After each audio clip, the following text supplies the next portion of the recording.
Ollie, let's get right to it with the victory last night at BMO Field. The three of us were there, Gareth in the booth, me about 20 feet to his right, and you patrolling the pitch. And we saw a fantastic performance from a lot of Canadians and players that continue to shine. But we'll talk about the big names on transfer market outside of Alphonso Davies, a little bit on him in a minute. But Cyle Larin and Jonathan David both looking brilliant last night. Ollie, do you think this is the best form we've ever seen them in at the same time? Yeah, and it's club form transitioning to the national team, right? They both had a great window in both games. I think obviously we saw Honduras as the bigger test of the two. And they stepped up and delivered. And I think maybe this sounds a little controversial. I don't necessarily mean it in that way because I think this player has also found a role that suits him better. But I actually think they work better as a tandem when it's the two of them up front together and Alphonso Davies is in a bit of a deeper role because I think there's a tendency in the past when they've played them more as a three, the whole attack kind of revolves around Davies and they're left kind of waiting for Davies to conjure up something, to produce something, which he quite often does. I think there's more balance to the way this team looks now with Davies and Buchanan coming from wing back, some really technical, creative players in the midfield as well. And Larin and David just given that front line, given the freedom to interchange. One comes short, one goes behind to combine with each other.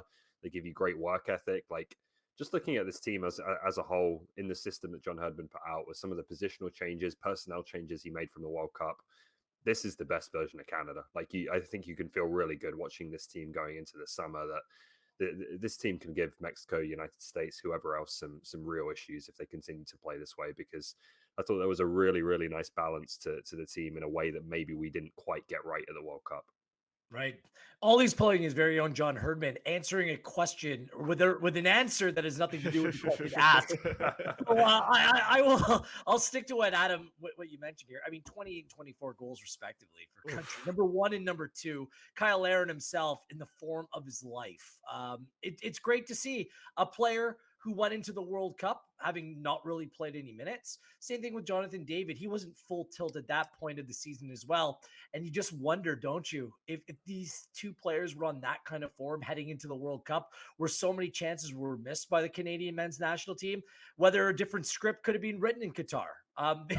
That's quite frankly the way that things are right now. And the goals are great. They're phenomenal. These two are natural born finishers. I don't know about you guys, but I'm so impressed by their movement off the ball. It's just so intelligent. It's economical at times. They both complement each other really well. And when Canada goes into that a little bit more of a press with the attacking players, both players do it with real focus and determination. It's not clumsy. They're not fouling the defender. They're putting the defender or the ball carrier in difficult areas, and they lead the line in terms of that defensive play as well. They're both committed to playing within the system as well. So I have nothing but positive things to say. To me, that they're the best strike partnership in this region. And I'm not sure if you can put what the United States or Mexico are bringing to the table right now and compare them to the way that these two function together as a pairing up top. That's how good that they've been. No, just to further that on the positioning, I think what I noticed last night, especially when Cyle Larin started like a man with his hair on fire, was everywhere all at once and was just banging in brilliant goals. You almost wonder, like, oh, is Jonathan David having a quiet game? Like you won't, because you're seeing Larin do so much. But then if you just stop watching the play and focus on Jonathan David and just sort of have a solo cam on him for a minute, 2 minutes, he may be nowhere near the ball, but he never seems to be out of position by like an inch. His positioning is on another level on this team. His movement is fantastic, and you see it on that goal again. He just has that, sixth sense of how to read, where if the first ball doesn't come to his feet, he knows where to position himself to potentially get the second one, right? And like I think when you have two strikers playing like this and finishing chances as clinically as they are, like Canada might not need to be the best team in the region in the summer to win a trophy, because they're going to be the most clinical team. They're going to need the fewest chances to put goals on the boards. They may be the best team in CONCACAF anyway right now. That's up for debate, I think. But you could look at an overall team that maybe in some areas is second, third, fourth best, but these guys fire them to a trophy, because that's tournament football, right? If you have a hot hand like that, it can go a long way. And hopefully these two guys finish the club season the way they're playing right now. And if they do, Canada's going to have a wonderful chance to lift silverware. Just really quickly, Adam, the thing that kind of makes me take pause a little bit is that the future of both players is unknown heading into the summer. David's looking for a big money move. Larin, he's on loan right now and doing very well in Spain. You kind of hope that there might be something more longer term there if there's a fit, if they stay up in the division as well. Real Valladolid. So we'll see where things play out. I think that, kind of navigating which players may be available for each competition might be a little bit more of a challenge right now. But I think if you ask them to a man, they love playing for Canada. They love playing with one another within that team setup. And you just hope for that Nations League, there's an understanding, 2 games, let's go. And the trophy's very much on the line and within their grasp. They're going to start that Nations League final with Panama, of course, but there is a third place game for those that may not have known that. So win or lose, and Canada obviously hoping that it is the former, they will get a Canada or USA or Mexico in June, which is absolutely brilliant for them. So hopefully it's one playing for a trophy instead of a consolation match. But let's move a bit further down in that system that you mentioned, Ollie, and some of the changes of personnel in different roles, and just talk about how brilliant Stephen Eustaquio, Jonathan Osorio, and Ismael Kone, who continues to have his announcement party to the world. Eustaquio at times playing a bit deeper, almost beside Scott Kennedy, who we'll touch on a little bit, but it just seems like he let those two in front of him open up, and some of the passing and the off-ball movement again in midfield. It looks like the best version of this Canadian midfield with those three in it playing at their best. Yeah, it's a really nice combination. All three were very good last night. I think we obviously know at this point what Eustaquio and Osorio can bring. Kone though is special. Like I'm usually try and kind of temper expectations on a young player like this. I don't want to do it with this kid. I think he's going to go to a really, really high level. Like especially when you get the opportunity to see him in the stadium, see him up close. Like everything he does is just effortless. And you look at a profile of player like that, a midfielder who's still young. He's 6'2". Quite often they're a bit gangly. They're all limbs, and they're not necessarily in control of all their movements. And he was before he went to Watford. Now it looks maybe like to a certain extent, yeah. But like the kid is like a ballerina when you watch him. The way he controls the ball, the way he opens up his body, receives the ball, like everything is just perfectly in balance. It was fantastic. Honestly, I enjoyed watching him last night more than any other player in a match where there was some exceptional talent on the pitch. I really just think the sky is the limit for him, and we're going to be talking about him when we talk about Davies, David, Eustaquio, the core of this team. Kone is going to belong in that conversation pretty soon, I think. 2 thoughts on this. One, piggybacking off of Ollie's tangent in the previous conversation, but this system that they've now used over the course of the last 2 games fits the personnel to a T. Yep. Better than anything that they've done before by shifting Alphonso Davies back to a familiar role where he is the best in the world at playing that position. You have Davies and Buchanan touching the touch lines on both sides. I mean, those two playing on either flank, that's where your platform, that's where everything comes from. Those 2 players have so much pace. They can beat you in so many different ways on the right and the left. It opened up so much space in the middle of the park. And when Kone and Osorio went, then David or Larin would drop deep, and Eustaquio would just kind of be that quarterback throwing those short passes or making those short passes through the channels. And it just allows those players to thrive when they have time and space like they did in the game last night. They are absolutely going to shine. And then about Ismael Kone specifically, I do find it really kind of crazy that we saw midfield last night with a 20-year-old, a 30-year-old, and a 40-year-old all on the field. Has that ever happened before? No, he was 20, I don't know. 30, certainly and 40 on the field at the same time. But this just shows you there's been a lot of talk about Canadian soccer in a lot of different ways over recent months, but something that needs to be brought up that I think is critical for the growth of football in this country is patching up some of those holes and being able to discover players in a timely manner when they're younger. Because Ismael Kone, just like Alistair Johnston, was kind of like an afterthought. They weren't regularly part of national team programs growing up. They just kind of happened.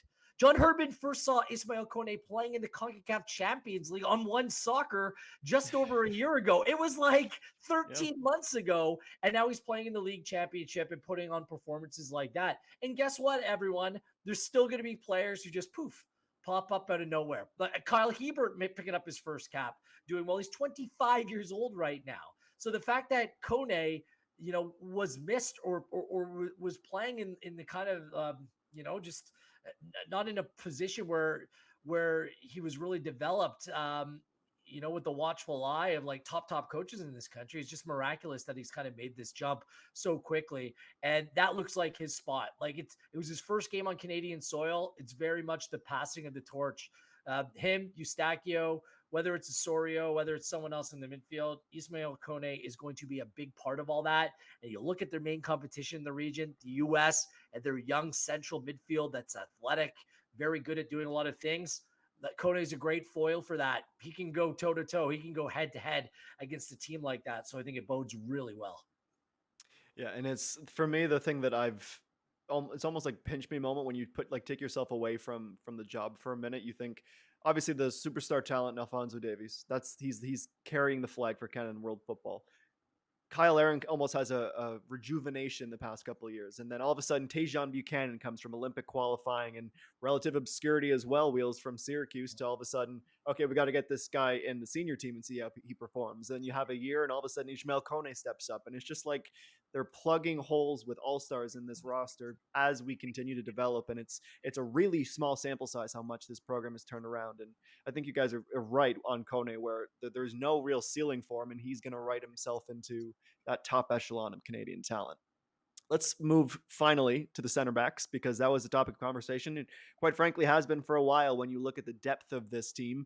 And then you throw in some injuries, players out of form, suspensions, and you have a heavily rotated back three that sees Scott Kennedy last night start in Stephen Vitoria's anchor position in the middle of that three. And with the mask on his face, a whole new level of confidence for Scott Kennedy. And really, Gareth, he had a standout game in a match where there was some pressure. It was an audition for Scott last night. Yeah, I think him going down was that he just ran his race. He's dealt with some injuries and suspensions, and he hasn't played a whole lot of football, and he did exceptionally well. Defensively, Canada play that high line and having those aggressive defenders that can step in and win the ball, and win those 50-50 battles.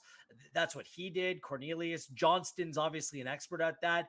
But aside from the defensive part of the game, his passing was very, very good. It seems like he's just as comfortable on his left foot as he is his right foot. So having a two-footed player, we've seen him play now on the left side of a Canadian back four. We've seen him play on the right side of a three. We've now seen him play in between two other central backs in a three as well. Just the versatility that he brings and the stature, it's a real pleasant surprise because, just like Atiba, you just wonder, Stephen Vitoria is still playing at a very high level, but how much longer? What will things look like in 2026? And certainly Scott Kennedy, based on those games, has thrown his name right in the mix as being a potential solution for that area. I thought he was really good. So arguably man of the match contention until he had to come off. When you watch those clips there, like three of the four of them, they're all down the left-hand sides. And that's a bit of an issue for Canada right now, is that those balls knocked into space down their left-hand side have been a bit of a theme. We saw a couple against Curacao, including when Vitoria got the booking that kept him out of this game. And Naziri for Morocco at the World Cup scored a goal in that exact situation. When you play against better teams, they'll punish you in those situations. So that's going to give John Herdman, I think, a really interesting question to answer in terms of who he selects in that central role, because Scott Kennedy simply is more athletic. He does have more ability to put out those fires. So I'm sure they'd like to, tactically look at that and kind of prevent those situations more. But as that kind of, insurance player who can come across and make those covering tackles, I think Kennedy's probably a bit more suited to that than Vitoria is at this stage of his career. So nothing but appreciation for Stephen Vitoria, and he was fantastic in qualifying. One of the most underrated Canadian players, I think, in a long time. Doesn't get as much credit as he should do. But when you look at the way this team plays, again, that high line that Wills mentions, I think it becomes a real decision going into the summer. Do you go with Kennedy or Vitoria in that central role? Ollie, like at the World Cup, they played the second highest defensive line of any team at the World Cup. Like they're very aggressive from that area. And you mentioned the left side. I think Kamal Miller was a miss. I think that Cornelius did well, but I still think that that's Kamal Miller's position. But no matter who's playing that role, how much more is Alphonso Davies going to kind of cheat in terms of playing the attacking side of things rather than providing that extra defensive cover? Obviously, Atakubi comes in and provides a different type of player for Canada, and they can play in a back four at times with Atakubi rather than playing in the formation they did over the course of those two games. But what I'm saying is I agree with you. I do think that's going to weigh heavily into the consideration of how this team plays and how you protect that area of the field. After the match, Scott Kennedy had the chance to catch up with Christian Jack and share some thoughts on a brilliant performance. Joined by Scott Kennedy, you were fantastic tonight. Overall, what did you think of the performance?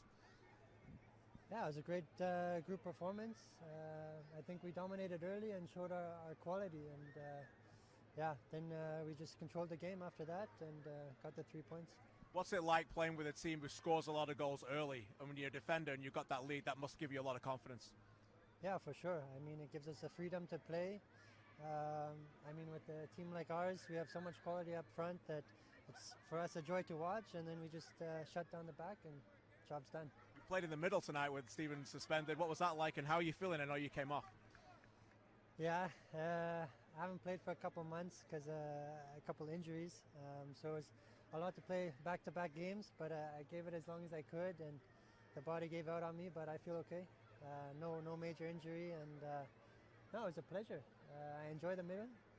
Maybe see me there in the future as well. Well, maybe that'll be in Vegas. How much are you looking forward to playing in those big games now against the likes of Mexico and US? That's what we wait for. Those are the big games we want, and yeah, that's why we play the game. So appreciate this. Thanks, Scott. Thank you. And one of those injuries that Scott was just mentioning is, of course, the broken cheek that he suffered, and that's why he's got the mask on. He was asked about the mask, and he says it's something that he might have to keep around. It's like he channels a different layer of Scott Kennedy with it on. I just loved Ollie too. We were going through those clips, and there was that one lunging tackle down the left side, right to the left of Milan Borjan, and Scott gets up and he just pumps up the crowd. It's absolutely insane. No, I'm totally ignoring him. I have a Gareth filter on. But you think like this is a guy who missed the World Cup, and like that's understated of like how crushing that must have been for a player like Scott with injury. So to come back to Canada, put on that performance, and really enjoy the moment, it was telling that he's adamant that he wants to be in contention with John for that starting spot. Yeah, I'm sure it just adds to the hunger. I think the team as a whole, like you do notice a difference. I think that World Cup experience has made them a better team. And again, some of that is tactical and the things we've talked about in terms of the changes they've made.